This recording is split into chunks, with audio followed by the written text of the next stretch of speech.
জয় হিন্দ, বন্দে মাতরম। দোস্তোं, ইউনি সলিউশনে আপনাদের সকলকে জানাই স্বাগত। অবশ্যই আমার চ্যানেলটিকে সাবস্ক্রাইব, লাইক এবং কমেন্ট করতে হবে।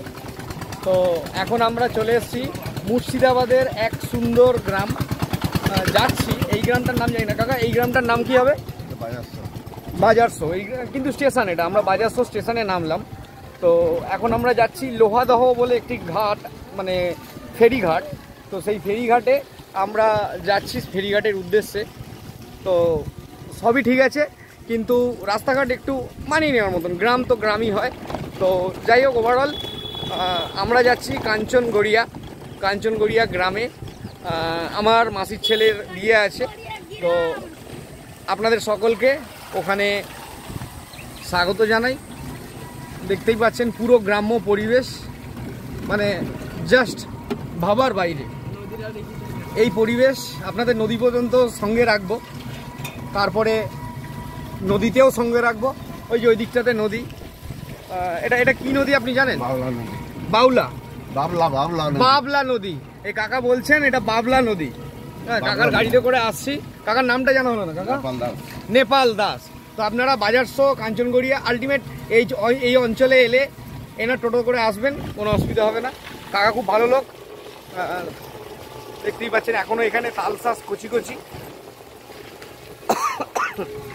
দারুণ। আর এইদিকে এইগুলো কি ঘাস বলে জানি না, ভুট্টা গাছের মতন দেখতে, কিন্তু এগুলো ভুট্টা গাছ নয়, এগুলো গরুতে খায়, গামা ঘাস গরুতে খায়। আর এই যে বাবলা নদী আবার পুনরাবৃত্তি। লাস্টবার এসেছিলাম বোধহয় 2022 সামথিং। এইবারে আবার এলাম 2025 ভাইয়ের বিয়ের উদ্দেশ্যে। আগামীকাল ভাইয়ের বিয়ে। তো খুব জমিয়ে আনন্দ করব বন্ধুগণ। তোমরা সাথে থাকো, পাশে থাকো এবং লাইক, কমেন্ট, শেয়ার এবং অন্য কাউকে দেখার সুযোগ করে দাও। এবং চলো তোমাদেরকে নদীঘাট পর্যন্ত নিয়ে যাই। বাবলা নদী দেখা যাক।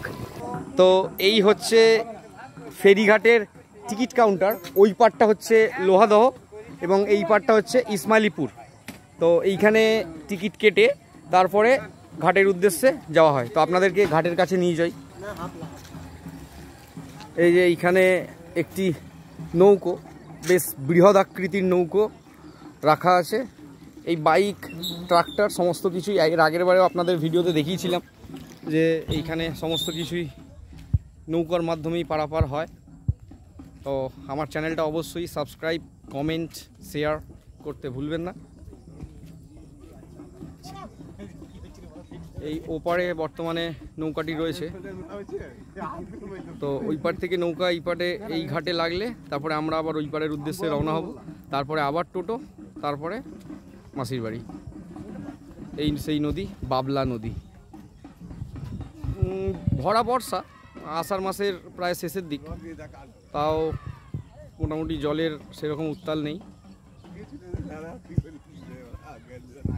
প্রত্যন্ত মাঠ বা চাষের জমি। চলুন বন্ধুগণ, আবারও বলছি, লাইক, শেয়ার এবং কমেন্ট করতে একদম ভুলবেন না। ওই পার থেকে ছেড়ে দিয়েছে, ধোঁয়া দেখতে পাচ্ছেন। ওই পারের নৌকা এই পারে আসার উদ্দেশ্যে ইঞ্জিন স্টার্ট করেছে। এই যে আমার ছোট ছেলে